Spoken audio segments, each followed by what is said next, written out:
Laser sights increase confidence regardless of experience level, whether you're learning the fundamentals or overcoming aging eyes. Crimson Trace, making laser sights standard equipment.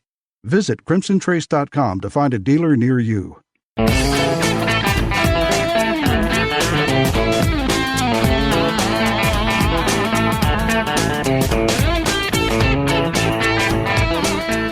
Welcome back to Tom Gresham's Gun Talk.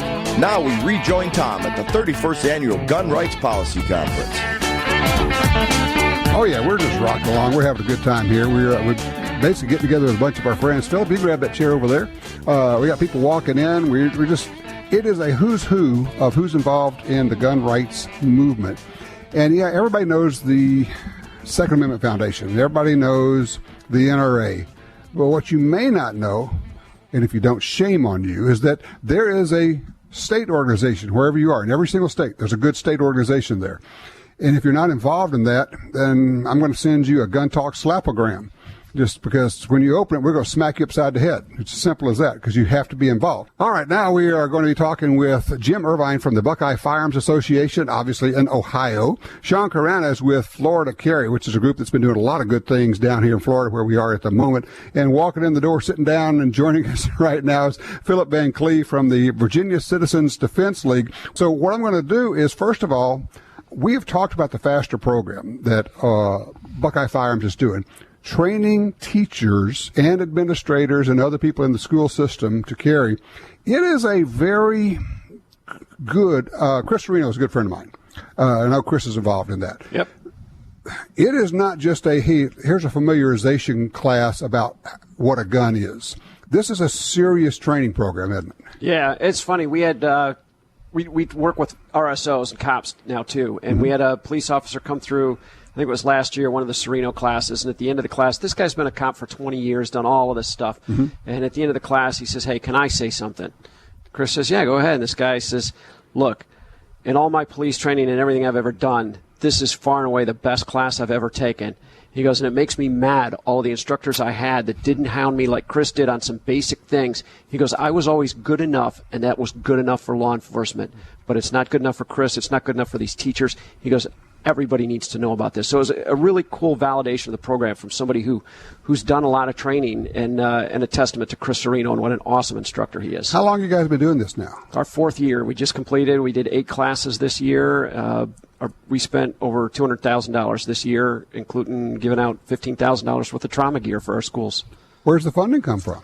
Donations and some raffles, and we're looking for corporate funding. That's really the only thing that's holding us back from exploding this nation. This is the template. This is going to happen nationwide. If your school has a fire extinguisher in it, if your school has an AED in it, your school is going to have a trauma kit in it, and it's going to have armed staff in it, because just like we did 50, 60 years ago, we got sick of sending our kids to school and having them die in fires. Well, you know what? Today we're sick of sending our kids to school and having them die in violence. So we're gonna fix that problem, and we're making great progress on it. Do you have enough people wanting to take the classes? We're turning people away because we have more. We had more. First year we ever had to turn people away, but we did this year because we have more demand. And we've also changed now. The first couple of years we trained people who came to us, wanted training, and then they went and begged. This year the dynamic, where school boards are sending us people, and then we're training them for the school board. And a neat thing for the gun community is every class we did this year, we had people who had never touched a gun a year ago. But their school came to them and said, are you willing to take this responsibility on? Are you willing to do this? And they let me talk about it with my husband, with my wife. They went and bought a gun. They took a concealed carry class. They got some training. They did a primer class. They showed up ready, willing, eager to learn. Not all of them passed the class the first time, but then we've had them go home, work on the skills in the class, getting it with a law enforcement officer, pass their qualification, and they're authorized and carrying in schools this week. And I know some of the folks who take the classes, and they have this mindset, and it's what you're looking for. Not here, not now, not my kids. Exactly. I adopt the Spetsnaz from the Russian Special Forces. If not me, then who? If not now, then when? I mean, when are we going to keep our kids safe, and who's going to do it if not our school staff? Yeah, exactly. That is fabulous. Buckeye Firearms, of course, you guys are one of the leading state organizations, and you're involved in the legislation and all of that too. But this program is just amazing. So congratulations. You guys are just doing great. BuckeyeFirearms.com. What's cooking in Florida? What you guys been up to? It's been really busy. We came off a very successful legislative session. This year, we didn't get through everything we wanted. We had a little bit of stonewalling by some committee chairs that wanted to stop our bills. We had a bill for to legalize open carry in Florida. Right. Florida is one of the very few states in the country where open carry is illegal. So we're right up there with California and Illinois and New York. Wow. Which you think of Florida, you don't think it would have California, Illinois, and New York. No, you really don't. That actually surprises me. But we in fact do. So we passed the open carry bill through the Florida House, but a single committee chairman blocked the bill. That's so often the way it happens. Yeah. But this year we have a new Senate president coming in who's been very friendly to us in the past. Mm-hmm. He was in favor of both the open carry bill and our campus carry bill that we were working on last year, and we'll be bringing those back and look forward to a better result this year. We also have the open carry issue in front of the Florida Supreme Court right now. We're waiting on a ruling from them. We expect it to follow kind of a Peruta-esque type decision where in the Peruta case in California, they said, well, there's not really a right per se to carry concealed, but there may be one to carry openly. Well, we've taken that argument to Florida and said, well, they're issuing licenses here as a privilege, not a right. Right. And so where's the right? It must be open if concealed's going to be a privilege. Huh.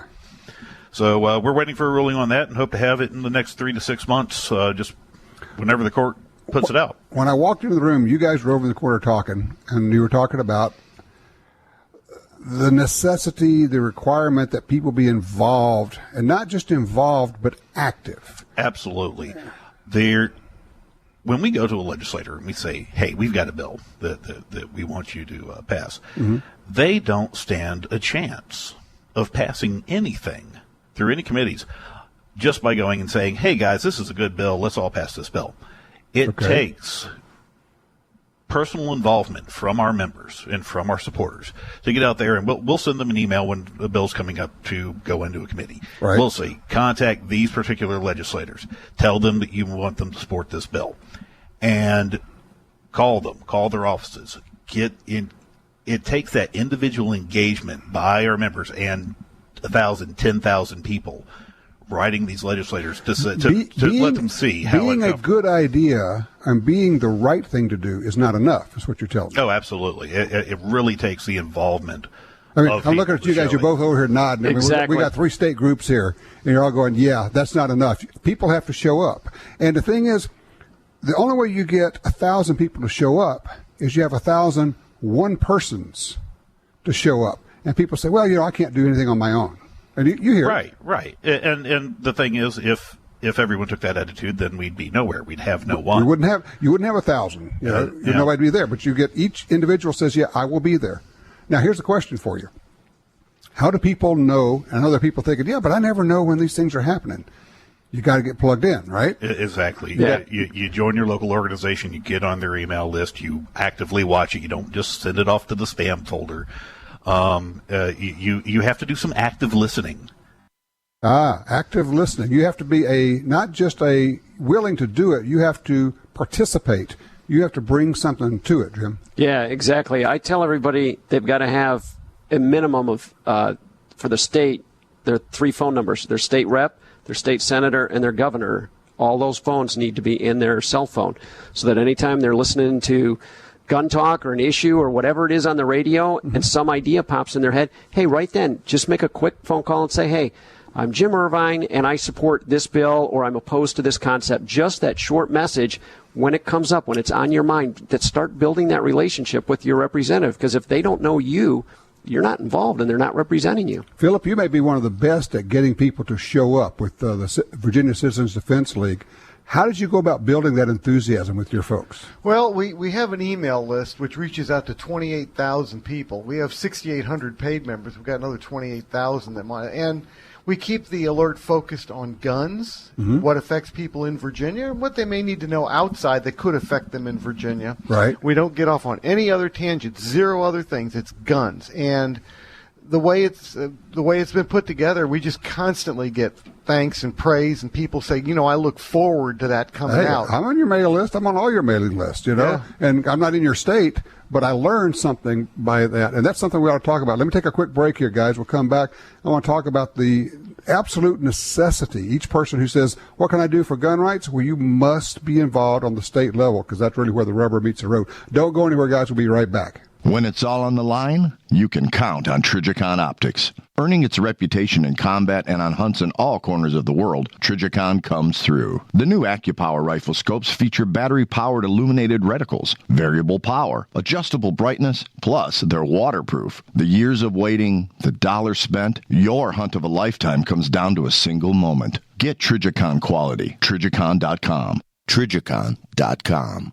As we celebrate 2 centuries in Remington country, it's humbling to think about all the ground we've covered. Since the infancy of our nation, we've journeyed with you every step of the way, helping shape the course of American history.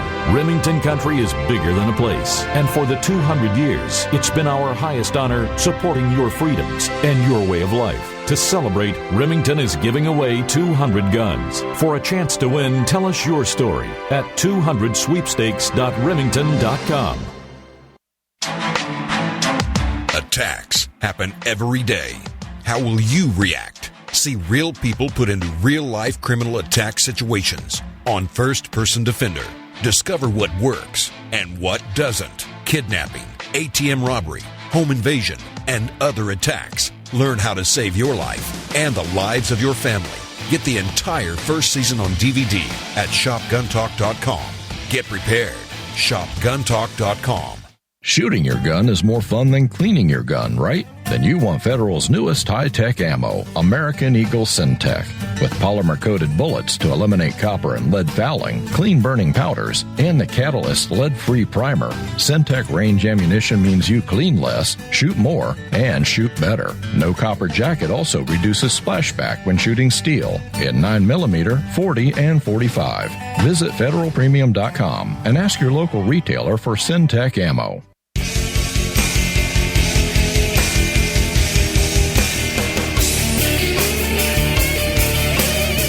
All right, we're back with you. I was just talking to the break here. We've got to share some stories. Phillip, I want to start off with you. You're talking about how effective it is when you have the members, when you have individuals contacting their legislators. Oh, yeah. They grease the skids for me as I come into lobby. A lot of times the legislators have already heard, and if they haven't heard from their constituents and they don't really give me an answer I like, I can go back, get the constituents to contact them, and go in the next day. You could take another pass at it. Yeah, I've seen attitudes just flip-flop, just whoop, over to the other side because they've got so many calls. Lobby day, we flood the building once a year on Martin Luther King's birthday. Mm-hmm. We had 1,200 people there last year. They were telling us, they said, you kind of need to move your people through the building because we might hit capacity. I'd never heard of that building hitting capacity. Not my problem. That's really what happened. We didn't rush anybody through. Jim. Same thing. If as a lobbyist, everyone thinks the lobbyist is the all-powerful, not even close. I am a voice, but the power comes from the grassroots. If the grassroots have called the office before I walked in, even the anti-gun person I can bring on board because the constituents made it important to the legislator. Now I can show them why we're the right way to vote. But if no one else called the office beforehand, it doesn't matter how great the idea is. They're afraid of the unknown. They don't want to be a part of it. You're walking in, they're going, yeah, you're pitching an idea, but there's nothing behind it. Yeah. If they've heard from, if they've got 100 or 200 or 300 calls. And that's the other thing people don't realize, Sean, is the value. You don't have to have 100,000 people. If a legislator gets 100 calls. Oh, absolutely.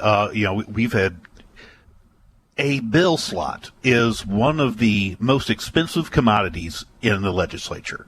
Just getting someone to file that bill slot and use it for you. Okay. And we've had legislators go, well, why should I file a bill for you? I've never even heard of this issue that you're talking about. Right. Maybe it's a technical issue, but it's never been a problem. And then you have, 30, 40 people call up and say, hey, this bill's important to me. Now it gets some traction. Now you get a bill sponsor. Now you get moving on it. Mm-hmm.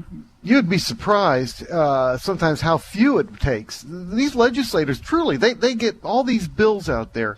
And, they may get 5 calls, 3 calls, no calls. Yeah. And if they even get 10, their ears are already perked. No kidding. Believe it or not. People don't. And this is what hurts a lot of people. They think, I'm just one voice out there. So they hear from me. Big deal. It actually is a big deal. And that's a secret that the legislators really want to keep hidden. You could actually have an impact by just getting your shooting buddies. If you had a dozen of your shooting buddies, you could actually make something happen. Absolutely, and laws are passed that way all the time. They figure for every call they get, they multiply by 10, 15, 20 or more and saying, okay, this really represents a whole bunch more people that aren't calling me. But right, and one thing our legislators know about, particularly in the gun owner community, is not only is the issue important to us, not only do we fill up their emails and melt down their phones when we need to, they also know that we vote. Mm-hmm. Yes. They know that we also come out and volunteer during their campaigns. Right. Now, our organization might not, but our members certainly do. Right. And they know that these are the same people. Sure. And that carries a lot of weight with our legislators. I know for some issues, usually I let the constituents contact. We have our system set up so all you do is you have a pre-written message which you can edit, but you put in your address and it figures out who your senator and your delegate are and fires it off to them. But on occasion, one of them will really rub us wrong. We really need them on board. I will take all 28,000 and say, you need to contact this guy. Literally. You go nuclear on them. They plead and beg and scream and yell, oh my God, I can't do anything at all but see your email. Call off the dogs. Yes. Yeah, we had one complain that we call it the phone meltdown.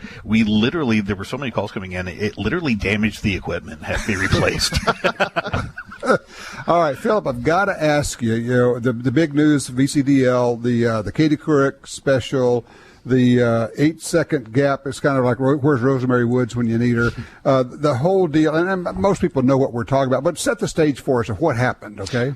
We were approached. I was approached to see if the group would be interested in myself. They interviewed me for 2 hours to see if we could do a documentary, is what they called it, with Katie Couric. Sure. And we did all the, I had a 2-hour session with her, which I taped, and then the rest of the group, 8 of our you had a panel there, yeah. And they were all part of this, and that was also being recorded. Mm-hmm. And Katie, when the time came to put the film together, she edited that in such a way that it changed everything from what we were saying, made it look like we were a bunch of idiots that didn't have an answer. Basically, she said, well, if you didn't have background checks, if you didn't have people on the terror watch if they could buy guns, how would you prevent a terrorist from getting a gun? And then what they showed on TV was they kind of showed different people in your group, and they're all kind of looking around like, man, I just don't have a clue. I guess there's just no way for us to keep guns away from terrorists.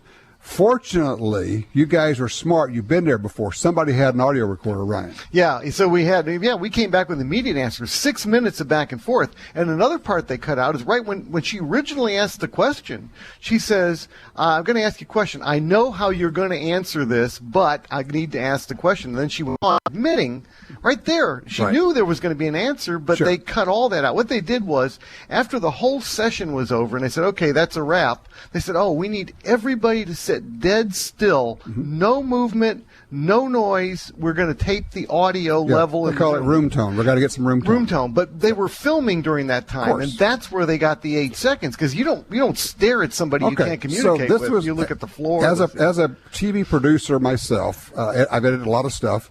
That's just lying through editing. So obviously they lied, and then they came back and showed it again. So you guys have filed suit at this point. What's happened? Well, we're suing for $12 million. Her and her associate producer and their companies and the companies distributing and promoting this are all being sued. Katie's admitted that she misrepresented and misled. I mean, she's already made the admission. Right. So we're going to court. What's the outlook at this point? Well, I don't, it's new. We just filed a couple of weeks ago. So now it's just the early stages. Everybody's getting, she's being served and lawyering up or whatever. Sure. Yeah, exactly. So everybody's involved in that. Well, keep us posted on that. Yep. Yeah, we had some interesting things in Virginia. I don't know if you have. Absolutely. Talk to me. Well, we had our attorney general. You normally don't think a lot about an attorney general, but like a lot of things, they have some power, and if they're not abusing it, you don't think a lot about it. But we have one that loves to abuse it, and he decided to basically say we're not going to honor 25 states for reciprocity. That's right. That's right. Just and you know what? Just arbitrarily. We were talking about earlier when he did that. All of a sudden, people that had been dead to the world, which I'm talking about permit holders, we got 425,000 in Virginia. I would say 400,000 of those tend to sleep all the time. Sure. They were totally out of it. Then this happened, and all these zombies woke up, and they all got on the phones, and they bombarded all these senators and delegates, and they're going, "Oh my God!" Even the Democrats that were totally anti-gun were going, "Whoa!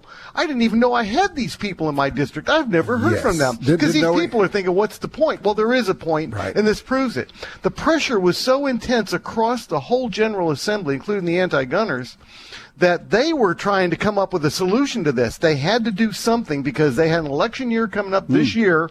And the governor ended up taking the attorney general that did this, throwing him under the bus, rolled the bus forward, rolled back over him, rolled it forward, rolled back over him. And the attorney general didn't show up, and we got a bill through. And that bill was better. It was what we've been wanting for years. So thanks to this attorney general overstepping his bounds, we came in, and we even got this governor that we've got, McAuliffe, to sign this bill, and now we honor all states. So if you've got a permit to carry in the United States anywhere, you're welcome in Virginia with that permit now. It is the power of having a lot of people respond. If they would do it every year, just spend one day that mad, I could do anything I want. Well, amen. And that's it exactly. I was going to make that point. If they would do that every year, none, the legislators nor the attorney general would come in and try something like that because they would know what was going to be happening. And that's why you have to be involved in doing it all the time. That's why you got to belong to, Florida Carry and Buckeye Firearms and Virginia Citizens Defense League. You simply have to belong to your state group, but more than belong, right? You have to be active. You got to be active. You got to say, okay, I'm not just a member, I'm here. What do you need done? Send me in. Tell me which hill to take. I'm a soldier. Yeah. That's it. That's exactly it. The little things that the individual does build the mountain that we have the success on. There it is. All right. BuckeyeFirearms.org, FloridaCarry.org, right? VCDL.org. There you go for those. And if you're not in one of those states, you need to go ahead and take a look at what they're doing because you guys are really doing it well. We've got some really great state groups now. And whatever state you're in, you need to join it, you need to get involved, and you need to get active in it. Don't go far. We'll be right back. I'm Tom Gresham. We're at the Gun Rights Policy Conference in Tampa, Florida. Having a ball.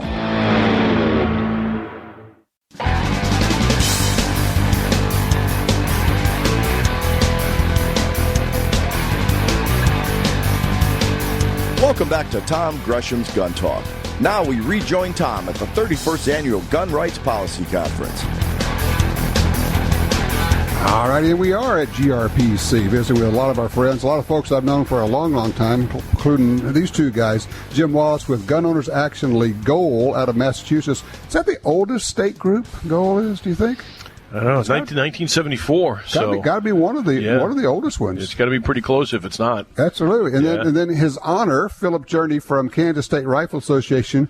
But when you're on your job, people really do say your honor because you are, in fact, a sitting judge. Yeah, well, that honor part, that's only like for when you're in an orange jumpsuit. But I'm a life member of NRA, of course, or, endowment or whatever it is, benefactor. I forget which one. I just keep sending them money. Yeah, right. And then, especially when I go to the annual meeting and I get that special deal. I did every year. I bump it up one. Yeah, and a life member of KSRA. I served on their board of directors from 1992 to 2016. So I just came off a term. Oh, okay. Good deal.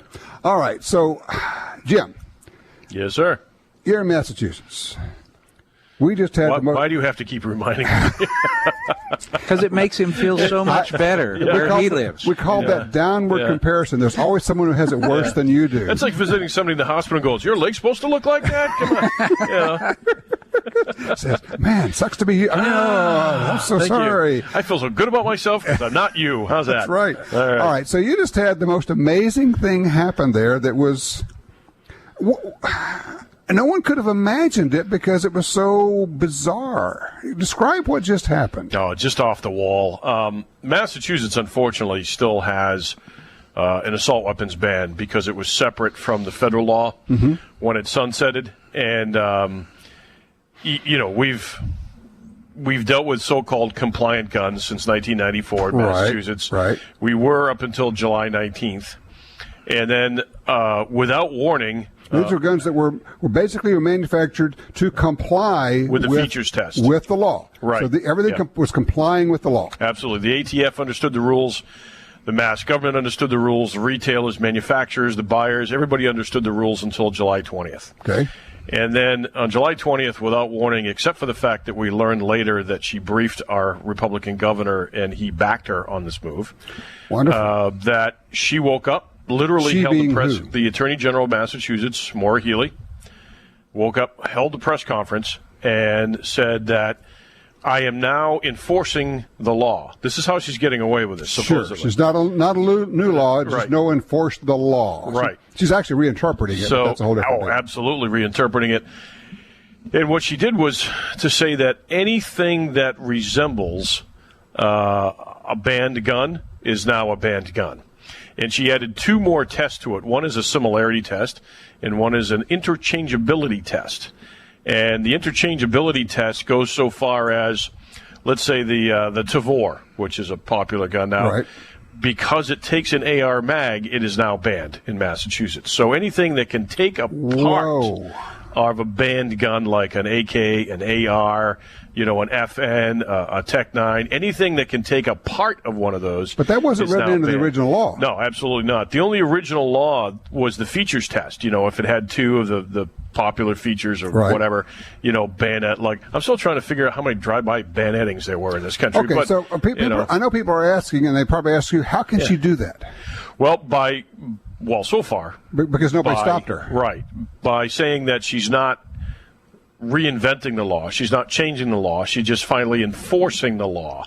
Because in the law it says copies and duplicates. And she's saying that anything that's anything near these guns is a copy or a duplicate. Now, I've made the argument to the media that, if you and I had a media contract and we went to the copier machine and I made a copy and your contract came out kind of similar, would that be okay with you? Probably not. So it's not a copy or a duplicate because we understand the English language. Right. Yeah. But unfortunately, what she has done, although it's going to be challenged, is literally overnight made hundreds of thousands of families in Massachusetts to be now what we call felons in waiting. Well, now, so they had a gun that was legal, and then the next day they had a gun that was illegal. Correct. Because they were told before, you can buy this gun perfectly legal. The feds agree, the state agrees, buy it, go do the background check, do the whole thing, and everybody bought them in good faith. And then she has the gall to say, well, we're going to let them keep those guns because they thought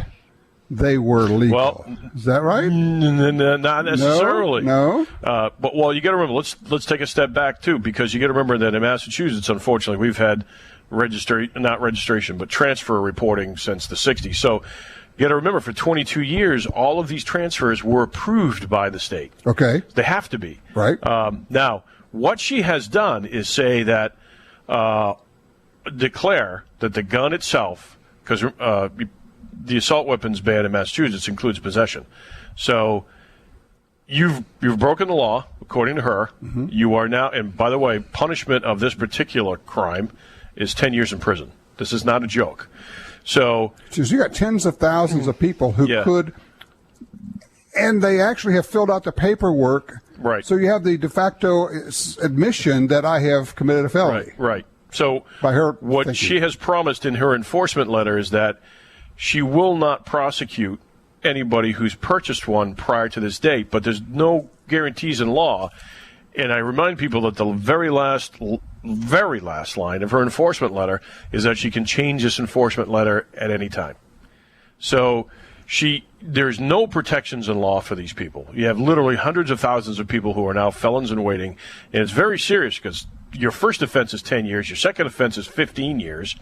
So we don't know how far it goes. Then the problem is she starts publishing a Q&A page on this stuff about what it covers, what it doesn't cover, and then we have to rush out and tell our members, wait a minute, folks, a Q&A page may or may not be a legal defense. So be careful. She hasn't changed the enforcement notice. She's just changing the Q&A page. And one example is she came out and said, 22 rimfires, like pick one, the M&P 1522. Right. 22 rimfires are not covered under this enforcement letter. But then she says, in the next line, but you cannot modify a banned gun to only accept 22 rimfires to make it legal.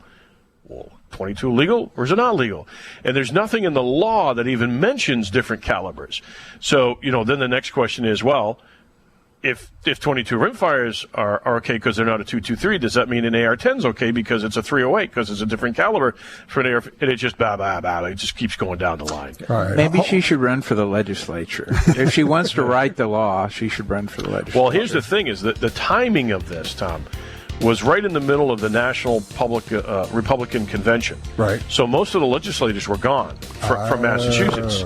And they only had 2 weeks left anyway because July 31st was the last day of their session. Right. So she announces this on a Wednesday. Clever timing. And then on a Monday, she shows up at the DNC in Philadelphia and holds a press conference about what she just did in Massachusetts. There you go. Hold that thought, guys. Be right back. We're at the Gun Rights Policy Conference in Tampa, and we'll be right back with more.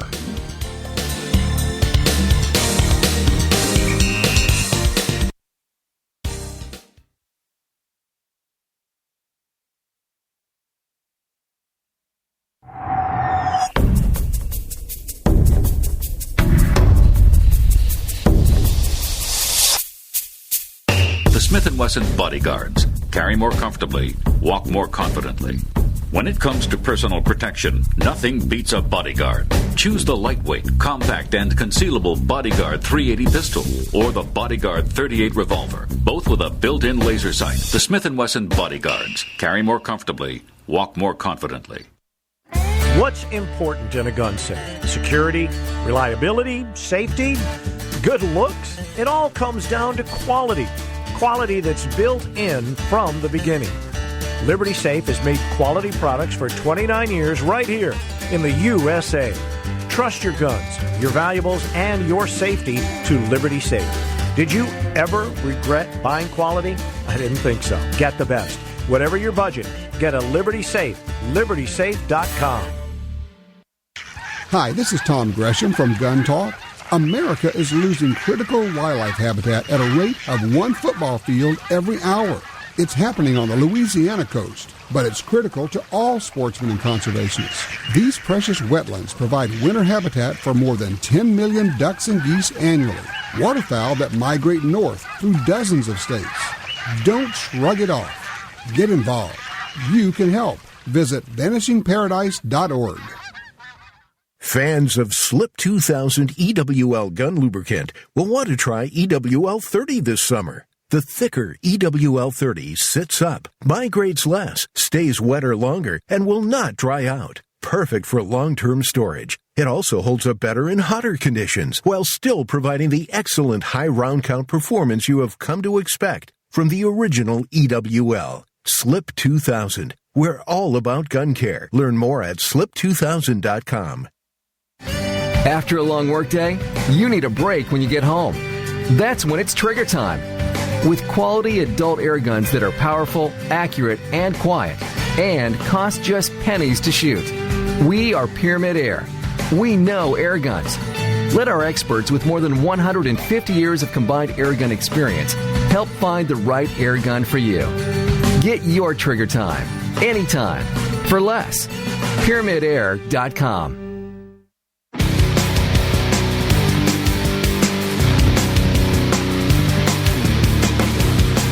So you don't get any trigger time these days? Ever since when everybody says, "Oh, you guys get to shoot all the time." No, actually, no.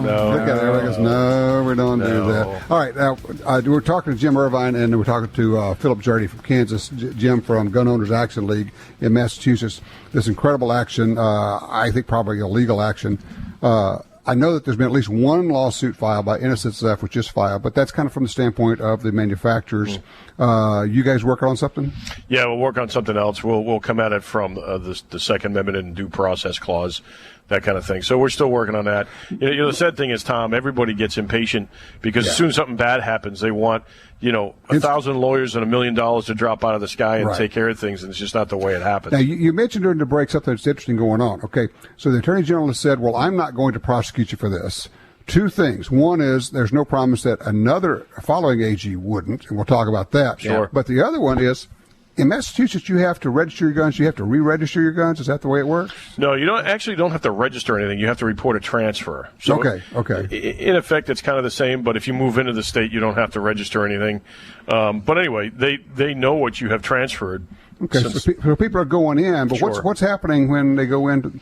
Well, we have to renew our licenses every 6 years. You have to renew your license, okay. And under Massachusetts law, at least for a license to carry, which is handguns and high caps and so-called mass-compliant AWs, what we are starting to hear now, which is what I worried about from day one, was more insidious ways to use this thing, which is licensing officers will look up your records, say, no, you've bought 2 or 3 of these guns.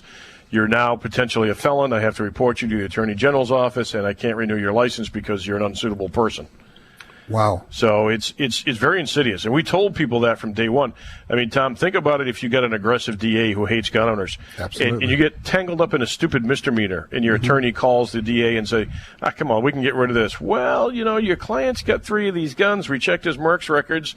And we could be looking at 10-year felony. 10 years. So how about if we just send you to prison for 2 years instead of the 10? Yeah. Cut a plea. Now they've got the leverage on you. But I truly believe, Tom, she kind of tipped her hand here nationally, and I think it's more insidious than people think. The typical question is I get from the media, come on, Jim, do you think they're going to line you guys up and make you turn in your guns? Believe it or not, Tom, I think it's more insidious than that now. And I'm not a tinfoil hat guy, because what we've just witnessed is an attorney general who's trying to make all of the gun owner families prohibited people. And once you do that, you can prevent them from voting. You can prevent them from taking part in school committees. There's all kinds of things that fall in line here. And it's not paranoia anymore. I mean, she just announced what her plan is. All right, so they come to you, Judge, and they're sitting in front of you with this thing. What would you like to be able to tell them? Well, okay. I don't know Massachusetts law. I'm not licensed to practice there. I can certainly see that the reinterpretation of the statute, Attorney General's opinions are generally not binding. They are illustrative. They illustrate the point, and they illustrate one interpretation of the statute, but it ultimately comes down to the court to say whether that's a valid one or not. I can certainly see that the people whose licenses were not renewed because they had one of these firearms that they were told were legal, and now they have a grounds standing to go harmed. forward with a lawsuit. Right. So a lot of times people want to go file a lawsuit, but they don't have standing because they haven't been harmed, and they just feel strongly about the issue. A good example in Kansas that I'm intimately familiar with. When I was in the state Senate, we legalized Class 3 firearms in the state, and it came from Attorney General's opinions issued almost 20 years before that, where Kansas statute said if you were a law enforcement officer, you could have a fully automatic firearm, and that was it, and nobody else could. Well, there was an Attorney General's opinion 20 years ago that said, well, they have to buy them from somebody, so Class 3 dealers must be able to have them. That was the legislative intent, even though there was no provision in the statute. The following Attorney General, Carla Stovall, said the same thing. Yeah, well, what Bob Steffen said. That's good. Then a Democrat won, and I knew this guy because he was a prosecutor in Johnson County, and he was a real stickler. And so I talked to one of my friends in the Democratic Party, and I go, ask him again. And sure enough, he came back with one, said, nope, only cops can have them. So when he issued that opinion, then the Bureau of Tobacco and Firearms shut down every Class 3 dealer in the state of Kansas, and that gave me a crisis to run the bill and say whatever's good under federal law is good under Kansas law, and that was enacted and signed by the governor, because once you inform the legislators and the governor, go, look, this is what the feds do. Right. We don't need to duplicate this, do we? We got better things to do with our money. They all go, yeah, that looks great. Let's just do it. And so, now you can own a suppressor and a fully automatic firearm in Kansas when you hadn't been able to forever. Amazing stuff. I mean, it really is. Hey, guys, hold on a second here. We'll get back to this. Massachusetts, by the way, if you want to know more, GOAL is GOAL, goal.org. And the Kansas State Rifle Association is KSRAweb.org. Thank you. KSRAweb.net. .org? Net. It's net. All right, here you go. All right, we're at the GRPC. We're in Tampa. I'm Tom Gresham. This is Gun Talk.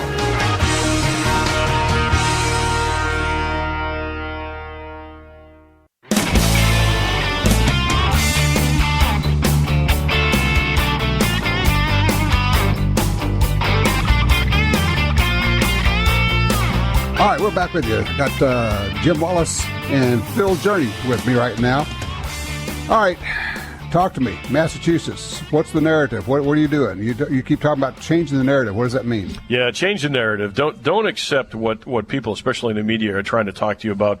As a matter of fact, I'll give you a great example, Tom. After the Orlando terrorist attack, I was on a radio station talking about this, and the host said, "Come on, Jim, even you can admit that terrorists shouldn't have access to an assault weapon." And I said, "Really? What kind of gun should a terrorist have access to?"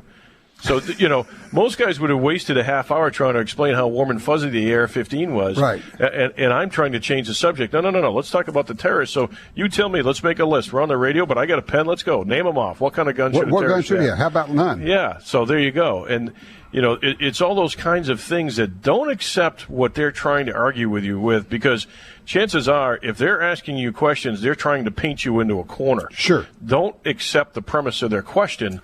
Make sure you get your message out. And I made a reputation up in Massachusetts after the Newtown murders, because most of my colleagues around the country, as you know, Tom, they kind of turtled up. They didn't want to talk about it.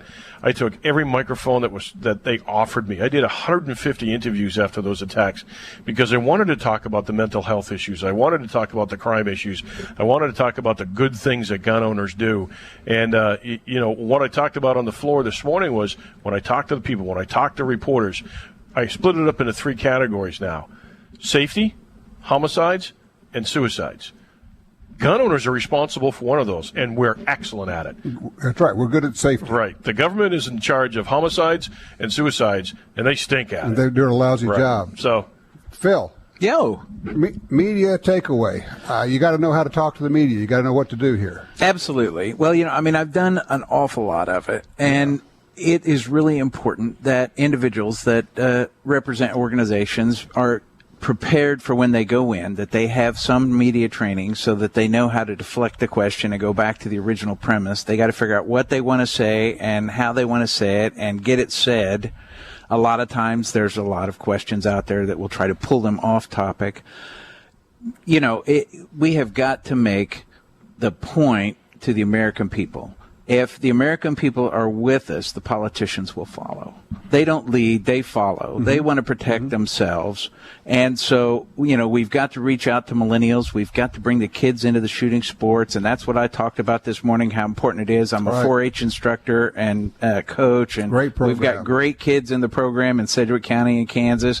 And, by the way, we've got absolutely the best bird year coming up in 30 years quail in Kansas. Quail, pheasant, turkey. Oh my goodness, we've gotten so much rain this year. What are we it's just doing absolutely here? Amazing. Why aren't we in Kansas? It is going to be a great year in Kansas. Come on down, and we've got a lot for you to go hunt. It's going to be outstanding. We've got some outstanding shooters in Kansas that came up through 4-H. They've shot in the Olympics this year. Right.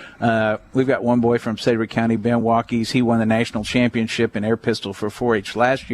And he did it with a daisy. He's shooting against kids with fine work brows and Steyrs and Pardinis, and he did it with a daisy. And then this year he won the national championship with small bore pistol. His kids went and bought him a Steyr FP10. I'm so jealous. It's a great air pistol. The thing I want to tag on to this is, if you're not the person who has the training and knows how to be in front of the media, don't get in front of the media. Make sure that your club or your state organization, whatever it is, has one designated person that does this, because you want somebody good at it, right? Absolutely. Right? Absolutely. Yeah. They Okay. need to go get training. There you go. All right. Buckeye Firearms Association, buckeyefirearms.org. Right? No, I'm Gun Owners Action. I'm sorry, Gun Owners Action. I looked at the wrong one. Oh, my gosh. I'll go work with Linda, though. She's great. There you go. Gold.org. And then Kansas State Rifle Association, KSRAweb.net. Yep.